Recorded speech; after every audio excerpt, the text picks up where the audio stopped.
Hi everyone, আসসালামু আলাইকুম। আশা করছি সবাই ভালো আছেন। অনেক দিন ধরেই আমার পেজে কোনো ব্লগ ছাড়া হচ্ছে না রান্নার ভিডিও, তাই আজকে ভাবলাম একটু রান্নাবান্না করি আর আপনাদের সাথে শেয়ার করি। তাই আজকে একদম সিম্পল পদ্ধতিতে রাঁধুনি রেডিমিক্স কালাভুনা মশলা দিয়ে ভাবলাম যে একটু কালাভুনা রান্না করা যাক, যেহেতু বাসায় মেহমান আছে। তাই ভাবলাম একটু রান্না করি এবং আপনাদের সাথে একটু শেয়ার করি, যেহেতু অনেক দিন ধরে আপনাদের সাথে কোনো ইন্টারেক্ট করতে পারছি না, তাই ভাবলাম। তো সেই জন্য আমি প্রথমে নিয়ে নিলাম 2 কেজি গরুর মাংস। দেখতে পাচ্ছেন এখানে মাংসের টুকরোগুলো একটু বড় বড় করেই আমি নিয়েছি।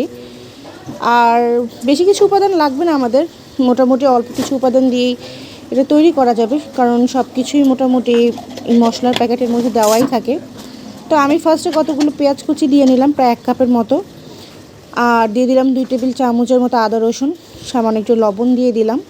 সেটা আপনাদের স্বাদ অনুযায়ী আপনারা দিতে পারবেন, কোনো সমস্যা নেই।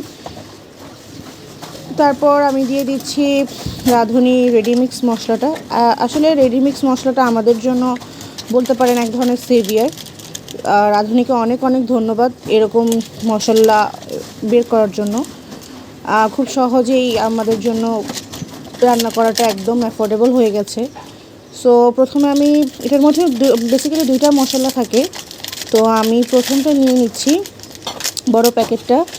সো এখন আমি এই পুরোটা মশলা দিয়ে দিচ্ছি, কারণ এই প্যাকেটটার মশলাটা হচ্ছে প্রায় আপনার মনে করেন 2 কেজি মাংসের জন্যই।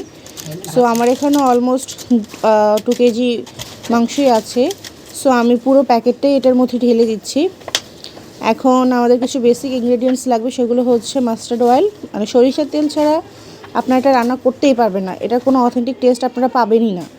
সো আমি এখানে 1 কাপের মতো সরিষার তেল দিব, বাট পুরোটা দিইনি, আমি অল্প একটু দিয়েছি, বাকিটা আমি দেবো আপনার এটা যখন আমি আবার বাগার দিব পেঁয়াজ রসুন দিয়ে তখন দিব।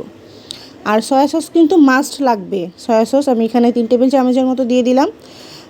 আপনাদের যদি ডার্ক সয়া সস হয় তাহলে আপনারা 2 টেবিল চামচ দিতে পারেন, নো প্রবলেম। সো এটা বেসিক্যালি আপনাকে দিতে হবে কালারটার জন্য, এবং কালারটা অবশ্যই needed. So you have to use this, okay. Then I will add some hot tomato sauce, and এই টমেটো সসটা আপনাকে দিতেই হবে স্বাদের জন্য। এখানে কোনো কম্প্রোমাইজ করলে চলবে না। Soya sauce and tomato sauce এটা আপনাকে দিতেই হবে, মাস্টার্ড অয়েল দিতেই হবে। এখানে আপনাকে কোনো কম্প্রোমাইজ করলে চলবে না, যদি আপনি অ্যাটলিস্ট একটা ভালো টেস্ট পেতে চান কালা ভুনার, ওকে। তবে আমি এটাই বলবো যে একটা হচ্ছে যে আমরা যেভাবে আস্ত মশলা দিয়ে রান্না করি সেটার স্বাদের সাথে এরকম গুঁড়া প্যাকেট মশলার সাথে স্বাদ আপনি কখনোই কম্পেয়ার করতে পারবেন না। It's a very different things, okay. So but একদমই খারাপ হবে সেরকম না, আমি যতটুকু, যেহেতু আমি খাওয়ার পরে আর কি আপনাদেরকে ভয়েস ওভার দিয়ে ভিডিওটা শেয়ার করছি, তাই আমি বলতে পারছি যে হ্যাঁ অত খারাপ হয়নি, বাট ইটস ওকে। সো এখন আমরা মাংসটাকে ভালো করে ম্যারিনেট করে নিব। যত ভালো করে ম্যারিনেট করা হবে ততই মাংসটা খেতে ততই ভালো লাগবে। আসলে মাংস আমি মনে করি যে কোনো কিছুরই রান্নার ক্ষেত্রে হোক, সব কিছু আপনি ম্যারিনেটের উপর নির্ভর করে। সো আমার ম্যারিনেট করা প্রায় অলমোস্ট শেষ, দেখতে পাচ্ছেন আমি খুব ভালো করে এটা ম্যারিনেট করেছি, অনেকক্ষণ সময় নিয়ে ম্যারিনেট করেছি। সো দেখতেই পাচ্ছেন মাংসটা এখনই দেখতে কতটা লোভনীয় লাগছে। তা এখন আমি আমার হাত ধোয়া পানিটা দিয়ে দিব। একটু মশলা অপচয় করা যাবে না কিন্তু। হ্যাঁ, আমি মাংসটার মধ্যে সম্পূর্ণ হাতটা ধুয়ে পানি টানি দিয়ে দিয়েছি। এখন আমি একটু চুলায় বসিয়ে দেবো। এটা আপনি একদম হাই ফ্লেমে নয়, একদম মিডিয়াম একটা ফ্লেমে বসিয়ে রাখবেন। সাথে আমি একটু গরম পানি দিয়ে দিলাম, কারণ মাংসটা আমাদের অবশ্যই গরম পানি দিতে হবে, কারণ ঠান্ডা পানি দিলে মাংসের স্বাদটা একদমই নষ্ট হয়ে যায়। তো আমি দিয়ে দিলাম এখানে গরম পানি এবং চুলাটাকে একদম মিডিয়াম ফ্লেমে রেখে দিলাম। কতক্ষণ পরে আমি এসে একটু নাড়াচাড়া করে দিচ্ছি, কারণ আস্তে আস্তে এটা বলক ওঠা শুরু করেছে, চারদিক থেকে ফুটতে শুরু করেছে।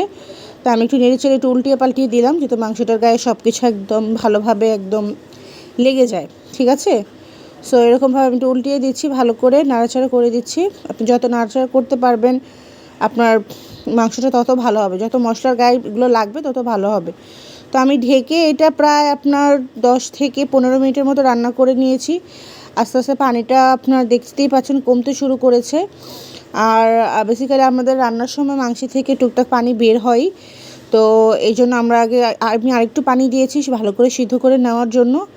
দেখেন ঝোলটা প্রায় ঘনর মতো হয়ে এসেছে। এক্ষেত্রে আমি কিছু কাঁচামরিচ দিয়েছি, সরি আমার ওই ক্লিপটা নিতে মনে নেই, কারণ আমাদের বাসায় একটু ঝাল ঝাল পছন্দ করে, তো তাই একটু, যেহেতু আমি এখানে সস ব্যবহার করেছি, অনেকে সসের মিষ্টি জিনিসটা পছন্দ করে না, তো সেক্ষেত্রে আপনারা এক্সট্রা করে কাঁচামরিচ অথবা গুঁড়ো মরিচ বা মরিচ গুঁড়ো অ্যাড করে নিতে পারেন। তো এখন আমি কিছুটা গরম পানি ঢেলে দিলাম এখানে, এটা ভালোভাবে কুক হওয়ার জন্য। এমনভাবে পানি দেবেন যেন মাংসটা ডুবেও না যায়, আবার মাংসটা যেন একদম পুরো বের হয়েও না থাকে পানি থেকে। এটার জন্য জাস্ট বলে না যে মাথাটা যেন দেখা যায় আর কি, আধা ডুবা করে দেবেন আর কি, যাতে মাংসটা খুব ভালোভাবে সেদ্ধ হয়। এখন আমি দিয়ে দিচ্ছি ওই যে রাঁধুনির ছোটো প্যাকেট যে মশলাটা, সেটা দিয়ে দিচ্ছি। যখন আপনার ঝোলটা একদম গাঢ় গাঢ় মাখো মাখো হয়ে আসবে, তখন আপনারা এই ঝোলের ছোটো প্যাকেটটা দিয়ে দিবেন। ওকে, ভালোভাবে দিয়ে সেটাকে ভালোভাবে মিক্স করে নেবেন। এখন দেখেন আর কি, এই তো অনেকক্ষণ রান্না করার পর, প্রায় আমি অ্যাবাউট 15 to 20 মিনিটস রান্না করেছিলাম। তো এটার পরে ঝোলটা এরকম পুরো গাঢ় হয়ে একদম মাখো মাখো হয়ে গেছে। এখন হচ্ছে মোস্ট ইম্পর্টেন্ট থিংস দ্যাট আমাকে এখন এটা বাগার দিতে হবে। এটা কিন্তু very very important step of কালা ভুনা, এটা আপনাকে করতেই হবে। সো প্রথমে আমি সরিষার তেল নিয়ে নিলাম, ওই যে 1 কাপ সরিষার তেল আমি রেখেছিলাম সেখান থেকে বাকি তেলটুকু দিয়ে পেঁয়াজ দিলাম, রসুন দিলাম। আপনারা চাইলে শুকনো মরিচ ইউজ করতে পারেন, আমার আসলে খেয়াল ছিল না, তো তাই আমার দিতে মনে ছিল না। তো যখন পেঁয়াজটা লাল লাল হয়ে যাবে, তখন কিছু মাংস এনে ওই বাগারের মধ্যে দিয়ে ঢাকনা দিয়ে আপনারা চুলাটাকে বন্ধ করে রাখবেন, এবং তারপরে কিছুক্ষণ রেখে ভালোভাবে মিক্স করে সেটা দেবেন। কেন দিবেন? কারণ যখন আপনি এইভাবে প্রসেসটা করবেন বাগারে, তখন যে রসুনের যে স্ট্রং ফ্লেভারটা, সেটা আপনার মাংসের মধ্যে ঢুকে যাবে।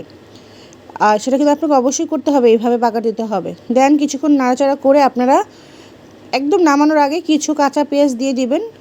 অ্যাকচুয়ালি এটা আমি দেখেছি যে দেয়, এটা নাকি দিলে ভালো লাগে। সো আমি কখনো তো বাসায় রান্না করিনি, তাই আমি জানি না, বাট আমি দিয়েছিলাম, যেহেতু দেখেছিলাম, কয়েকটা ভিডিও দেখেছিলাম অনেকের। সো দিয়ে দিলাম, প্যাকেটেও মেবি লেখা ছিল, তো তাই আমি কিছু কাঁচা পেঁয়াজ অ্যাড করে দিলাম। অবশ্যই একদম দেওয়ার পরপরই নামিয়ে ফেলবেন, ব্যাপারটা এরকম না। দেওয়ার পরে কিছুক্ষণ নাড়াচাড়া করে 2-3 মিনিট রেখে দেবেন। এই তো তৈরি হয়ে গেল আমার কালা ভুনা। আপনারা চাইলে আরও কিছুক্ষণ এটাকে চুলায় রাখতে পারেন যদি কেউ শুকনো শুকনো পছন্দ করেন। আমার বাসায় যেহেতু সবাই একটু ঝোল ঝোল পছন্দ করে, তাই আমি একটু গ্রেভিটা রেখেছি। But the taste was so good, very delicious. You can try it at home. আসসালামু আলাইকুম।